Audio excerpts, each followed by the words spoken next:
Hey everyone, today we're reviewing A Witch's Sin, the first book in the Neon Ghost series by Daniel B. Greene.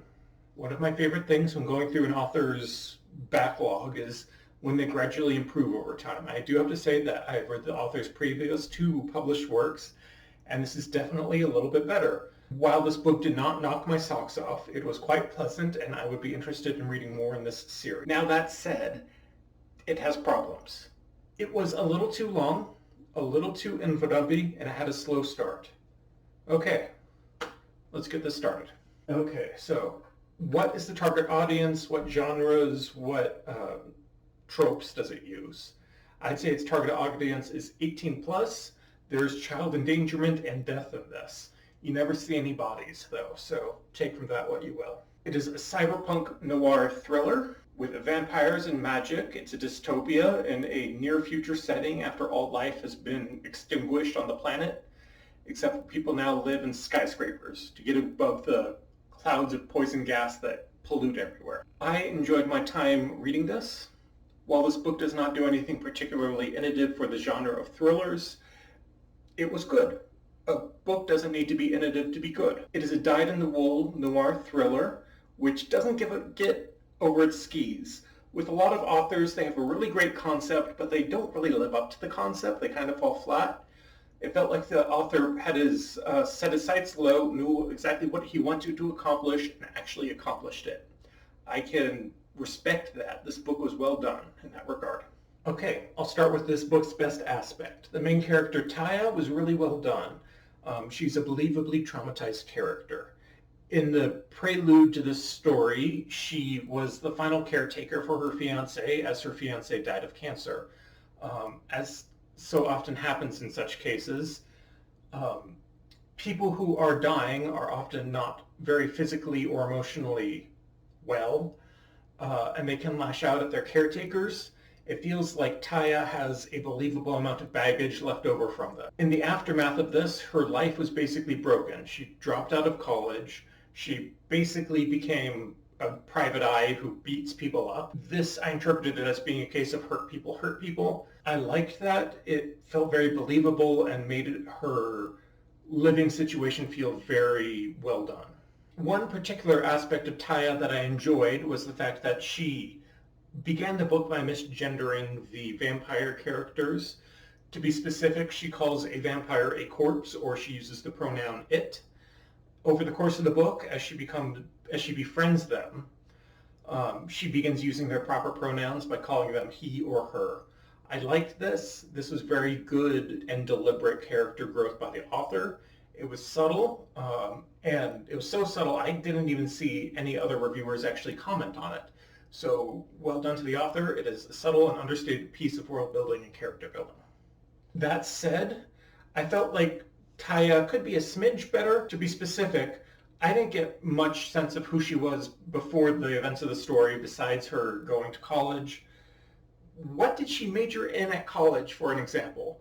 What jobs did she hold down before? I think she had a father, but we never met him. Does she have any other biological family? That's the sort of thing I was wondering about. That was answered. Now, even so, I'd give this character an A- or a B+. It was very well done. I'm generally a fairly harsh grader on these things, so this is fairly above average for me. The other characters weren't as well developed. Oscar and Jordan were, at moments, were flat, and they felt like they were info-dumping exposition. The plot of this book is set off when the child, Anita, disappears. I was disappointed by the fact that we never get to meet Nita. We never even see her on screen alive or dead. Halfway through the book, she actually does die, and I was dead convinced, because there is a trope called you never see the body, and if you don't see the body, they're not actually dead. We never see the body in this, so I spent the entire book convinced that she was actually alive, and she wasn't, and I was just confused. She probably should have appeared on screen at some point, so we get to know who she was, so her actual death felt like a gut punch. Instead, she felt like a MacGuffin that was somewhere off screen the entire book. That felt like a problem. Additionally, the character of Sid, Taya's fiancé, he was also off screen the entire book. I felt like he played such an important role in Ty's characterization in this book. Maybe we could have had a prologue with him and Ty at the very beginning, perhaps as he died, so we get a sense of where their character arc was coming from at the beginning of the book. I felt the antagonists were a little bit generic.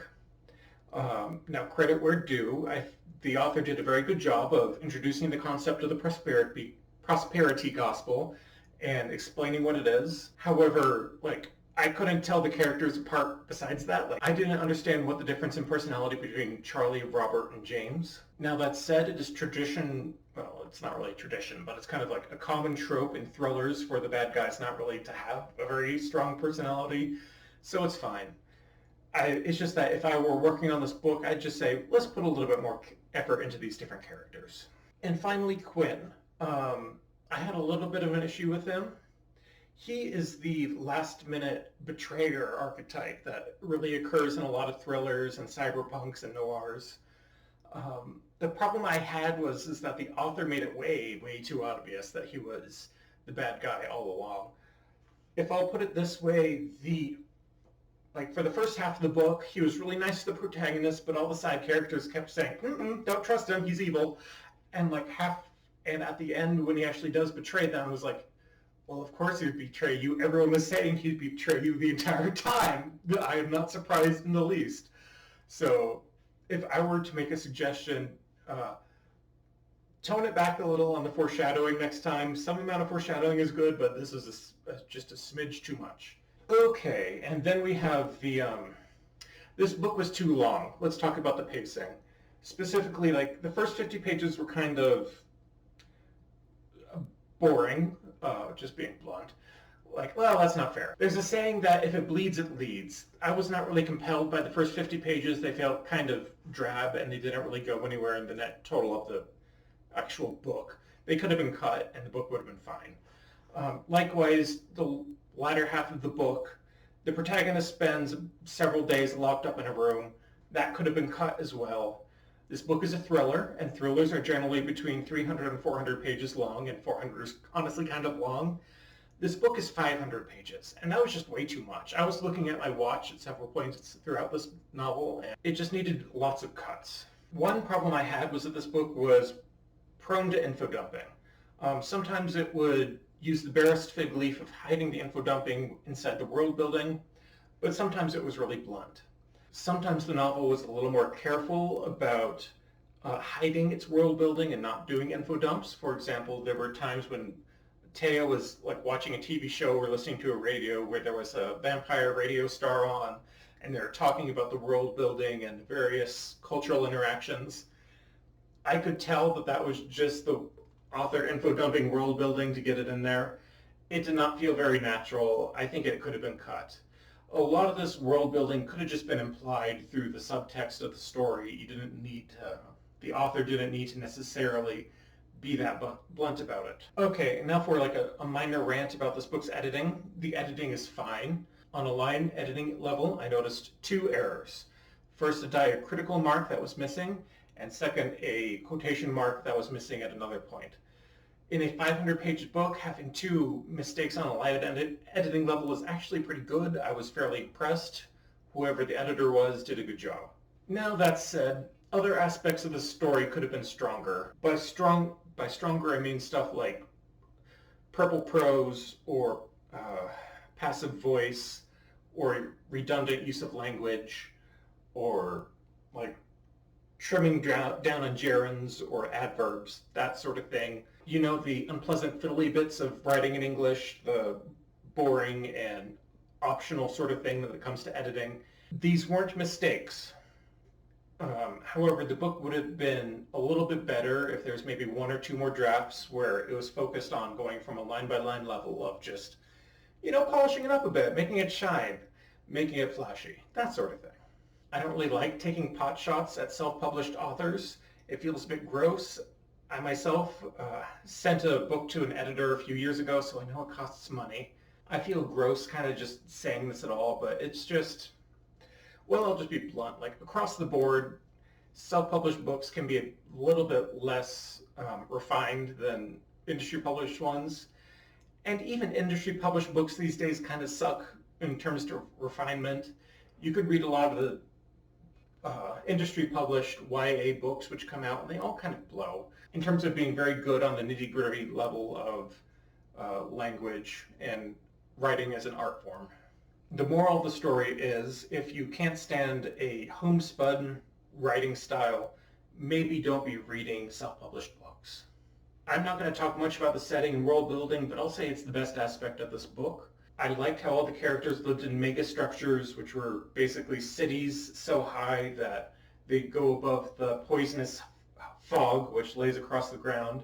I like the world building of where the poor are forced to live inside the fog, whereas the rich get to be in the clouds. It's a good metaphor, a bit on the nose, but I mean, we're sci-fi and fantasy. Being on the nose is kind of what we do best. I wanted a little more from the capitalist critique from this novel.